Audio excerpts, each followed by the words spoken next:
Hi friends, welcome to my channel. Latest updates and reviews కోసం మా ఛానల్ని subscribe చేసుకోండి. పక్కనే ఉన్న బెల్ సింబల్ని క్లిక్ చేసి ఆల్ ఆప్షన్ని సెలెక్ట్ చేసుకోండి.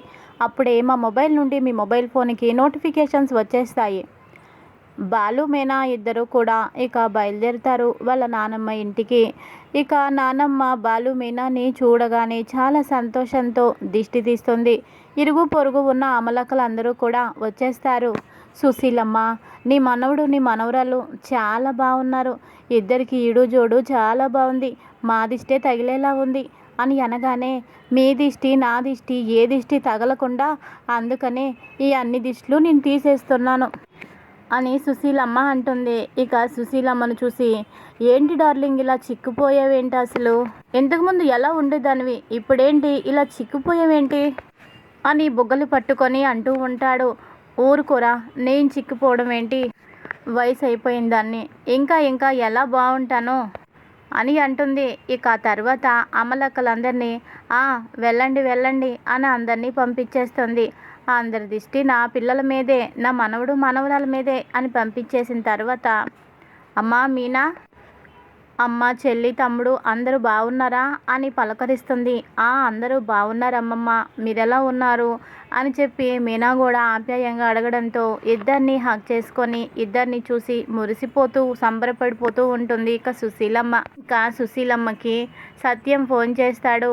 అమ్మ, ఏం చేస్తావో నాకు తెలియదు, కానీ బాలు గురించి, నా కోడలు మీనా గురించి నాకైతే టెన్షన్ లేదు అనేలాగా నువ్వే చెయ్యాలి, వాళ్ళిద్దరిని నువ్వే కలపాలి, వాళ్ళిద్దరి ప్రేమ చూసి నేను సంతోషంగా ఉండాలి, ఇదొక్కటి నువ్వు చెయ్యమ్మా అని అంటే, ఓరే సత్యం, నేనున్నాను కదా, నేను చూసుకుంటాను, నేను నా జీవితంలో ఎంతమంది జంటల్ని చూడలేదురా, ఇక వీళ్ళు కాస్త పర్వాలేదు, ఇంతకంటే దారుణంగా ఉండేవాళ్ళు ఎంతోమంది ఉన్నారు, వాళ్ళందరినీ కలిపిన చేతులురా ఇవి, నువ్వేమీ టెన్షన్ పడకు, మీ ఇంటికి వచ్చేసరికి మీనా నీలోసుకుంటుంది చూడు అని అనగానే ఇక చాలా సంతోషపడిపోతాడు సత్యం.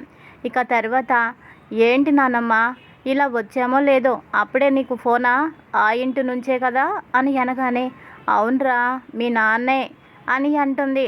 ఇక తర్వాత, కాళ్ళు చేతులు కడుక్కోండి, భోజనం వడ్డిస్తాను అని అనడంతో, సరే సరే అని చెప్పి ఇక ఇద్దరు ఫ్రెష్ అవుతారు.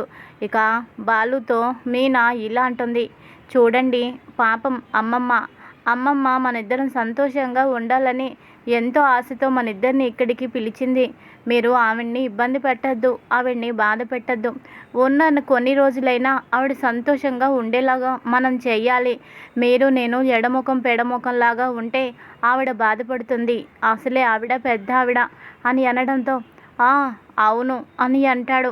ఇక తర్వాత భోజనాలు వడ్డిస్తుంది సుశీలమ్మ. వడ్డించి ఇద్దరు ఎవరికి వాళ్ళు భోజనం చేస్తూ ఉండగా, ఆగండి అని అంటుంది. ఇద్దరు ఆగుతారు. అదేంటి నానమ్మ, మాకు ఇష్టమైన వంటకాలన్నీ చేశావు, ఇద్దరికి చక్కగా వడ్డించావు, తినేటప్పుడు వద్దంటవేంటి అని అనడంతో, నేను వద్దని అనడం లేదురా, కానీ మీరు ఇద్దరు కొత్తగా పెళ్ళైన జంట, ఎవరికి వాళ్ళు అలా సంబంధం లేకుండా తింటే ఏం బాగోలేదు. అమ్మ మీనా, నీ భర్తకి నువ్వు తినిపించు, ఓరే బాలు నా మనవరాలకి నువ్వు తినిపించరా అని అంటే, నానమ్మ ఇలాంటి ఫిట్టింగులు అయితే నువ్వు పెట్టద్దు అని అంటాడు. ఇది ఫిట్టింగ్ ఏంట్రా, నీ భార్య కదా, ఒకరికొకరు ప్రేమగా తినిపించుకోండి, ఇక ఆ తర్వాత ఎంగిలి అనుకోకుండా ఇది నా భాగస్వామి ప్రసాదం అనుకొని ప్రేమగా తినండి, అప్పుడే మీ ఇద్దరి మధ్య ప్రేమ చిగురిస్తుంది అని అనగానే బాలు మొహమాట పడిపోతూ ఉంటాడు. ఇక మీనా కూడా కొంచెం మొహమాట పడిపోతూ ఇబ్బంది పడుతూ ఉంటుంది. ఏంటి మీకు ఇబ్బందిగా ఉందా, పరాయి వాళ్ళకి ఏమైనా తినిపించమని నేను చెప్పానా ఏంటి, ఇద్దరు ఎందుకలా మొహాలు పెట్టారు, ఇద్దరు ఇలా ఉంటే కష్టం, ఒకరు కాకపోతే ఒకరైనా మారితే ఇంకొకరిని మార్చచ్చు, ఇద్దరు ఇలాగే ఉంటే ఎలా చెప్పు, ఉన్నన్ని రోజులు నన్ను సంతోష పెట్టడానికి మీరు రాలేదా, వచ్చిన రోజే ఇలా నన్ను బాధ పెడతారా అని బొంగమూతి పెట్టుకుంటుంది సుశీలమ్మ. ఇంకా వెంటనే మీనా, అమ్మమ్మ గారు మీరేం బాధపడద్దు, నేను ఆయనకి తినిపిస్తాను అని చెప్పి తన ప్లేట్లో అన్నాన్ని కలిపి ముద్దని తినిపిస్తుంది. ఇక తన చేతితో ముద్ద తింటూ ఒక్కసారిగా మైమరిచిపోతాడు బాలు. ఒక్కసారిగా బాలుకి మీనా మీద కొంచెం ప్రేమ కలిగినట్టు అనిపిస్తుంది. ఇక తరువాత బాలు వంతు వస్తుంది. బాలు కూడా అన్నాన్ని కలిపి ఓ ముద్దని మీనాకి తినిపిస్తాడు. అలా ఇద్దరు తింటూ ఉండగా ఇక తర్వాత సుశీల సైగ చేస్తుంది మీనాకి.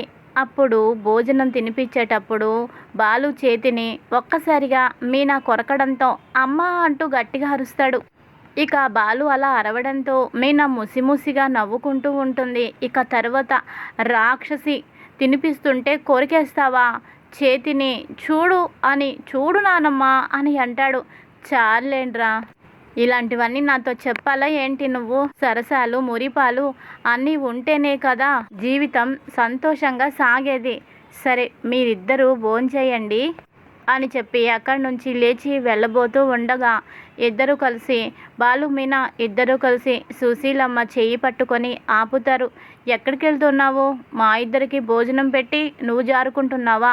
నువ్వు కూడా ఇక్కడే ఉండాలి, నువ్వు కూడా తినాలి అని పట్టుబట్టి తనని కూర్చోబెట్టి ఇద్దరు ప్లేట్లో అన్నం కలిపి ఇద్దరు తలో చేత్తో ముద్దని ప్రేమగా సుశీలకి తినిపిస్తారు. సుశీలమ్మ సంతోషంతో కన్నీరు పెట్టుకుంటుంది. ఇక్కడ ఇలా ఉండగా మరో పక్కన మనోజ్ దగ్గరికి ప్రభావతి వస్తుంది. వచ్చి, అరే నాకు చాలా కంగారుగా ఉందిరా, నీ పెళ్ళి అయిపోయే వరకు నాకు ఈ కంగారు తగ్గదు అని అంటే, ఇప్పుడు ఏమైందమ్మా, ఎందుకంత కంగారు పడుతున్నావు అని అంటే, ఏంట్రా నీ పెళ్ళి గురించి నీకు ఏమాత్రం కంగారు లేదా అని అంటే, కంగారా ఎందుకు అని అంటాడు.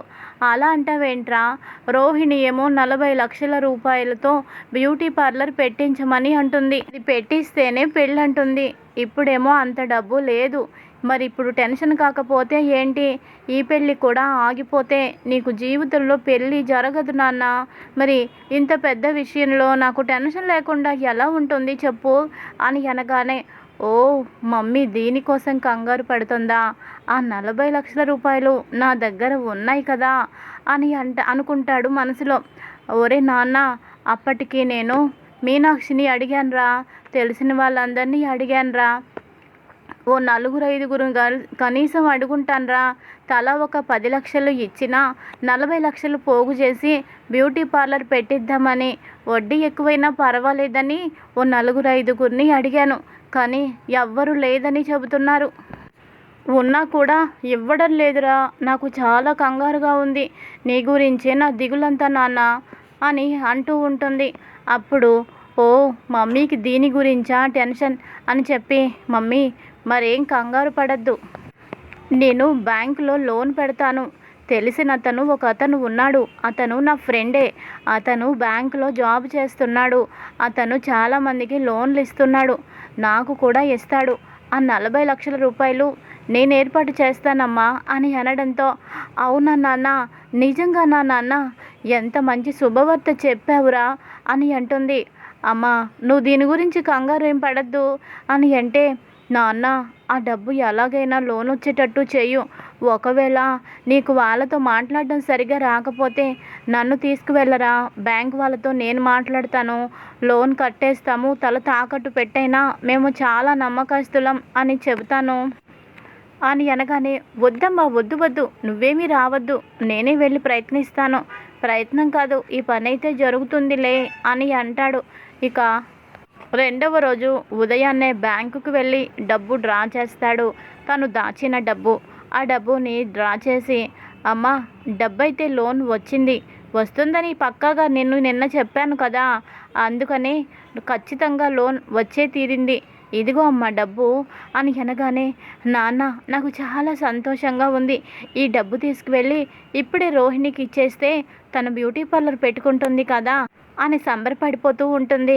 ఇక వెంటనే సత్యం చూస్తాడు. చూసి, ఏంటి ప్రభా, ఏంటి ఆ డబ్బేంటి, ఎంత డబ్బు ఎక్కడిది, ఒరే అప్పుడు నువ్వు ఇంట్లో నుంచి కొట్టేసిన డబ్బే కదా ఇది, ఈ డబ్బు ఇలా ఇవ్వు అని చేతిలో తీసుకోబోతూ ఉండగా ప్రభావతి ఆపుతుంది. ఆగండి మీరు ఆ డబ్బు ఇంట్లో నుంచి కొట్టేసిన డబ్బు కాదు.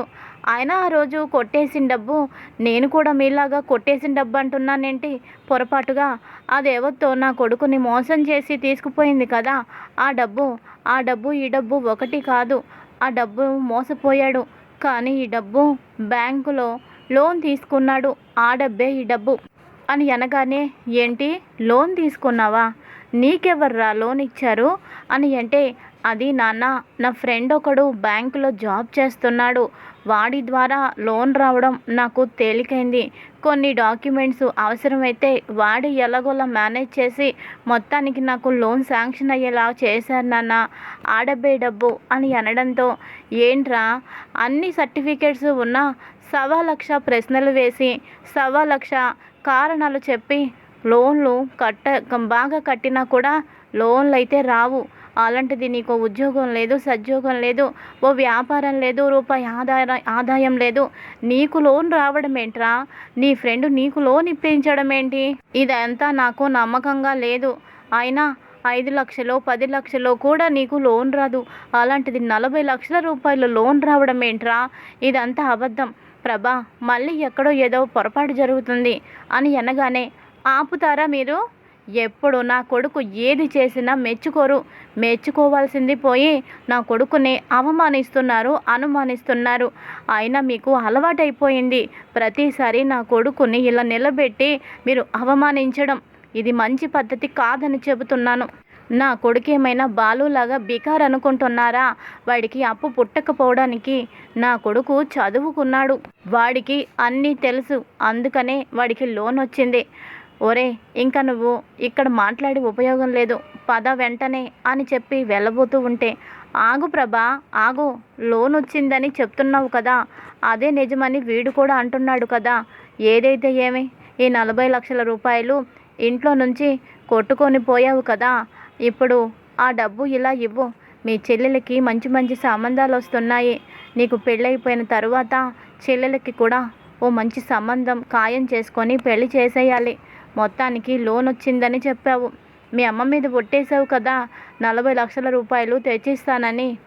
అందుకే కష్టపడి లోన్ సంపాదించి డబ్బు తెచ్చినట్టున్నావు. ఆ డబ్బు ఇలా ఇవ్వు అని అనగానే, ఏవండి ఈ డబ్బు మన అమ్మాయి మౌనిక పెళ్లి కోసం కాదు అని అంటే, మరి దేనికోసమే అని అంటాడు. మీకు తెలియందేముంది, కోడలు పిల్ల బ్యూటీ పార్లర్ పెట్టుకున్న తరువాతే పెళ్ళి అని షరతు పెట్టింది కదా, అందుకోసమే. అయినా ఈరోజు రేపట్లో బ్యూటీ పార్లర్లో లక్షలు లక్షలు సంపాదిస్తున్నారు. ఈ డబ్బు లెక్క. ఆ అమ్మాయి గట్టిగా కష్టపడి 6 నెలల్లో ఈ డబ్బు సంపాదించి ఇచ్చేస్తుంది. అప్పుడు మౌనిక పెళ్ళి కూడా జరిపించేయచ్చు. ఈ 40 లక్షల రూపాయలు అమ్మాయి బిజినెస్ కోసమండి అని చెప్పి ఇక సత్యం ఏదో మాట్లాడబోతూ ఉండగా ఆ మాటలేమీ వినకుండా కొడుకుని తీసుకొని గబగబా బయటకు వచ్చేస్తుంది. సత్యం షాక్ అయిపోతాడు. ఇది ఈరోజు ఎపిసోడ్. మరి తరువాత ఏం జరుగుతుంది? 40 లక్షల రూపాయలు లోన్లో తీసుకున్నవి కావు, తను అంతకుముందు బ్యాంకు అకౌంట్లో వేసినవి, దాచినవి అని ఆ విషయం బాలు ఎలా తెలుసుకుంటాడు? మరి తెలుసుకొని ఆ నిజం అందరి ముందు ఎలా చెబుతాడు? అప్పుడు ఏం జరుగుతుంది? మరి రోహిణి మనోజ్ని అసహ్యించుకుంటుందా? అలాగే ఇంకో పక్కన సుశీల ఇంట్లో బాలు మీనా ఇద్దరి మధ్య ప్రేమ చిగురించి ఇద్దరు కూడా మనస్పర్ధలు, అభిప్రాయ భేదాలు, ఒకరికొకరు పోగొట్టుకొని ఇద్దరు కలిసిమెలిసి ఒక్కటవుతారా? మరి ఏం జరగబోతోంది? రాబోయే కథలో ఎలాంటి ట్విస్ట్ ఉండబోతోంది? ముందు ముందు తెలుసుకుందాం. Thanks for watching. Hi friends, welcome to my channel. Latest updates and reviews కోసం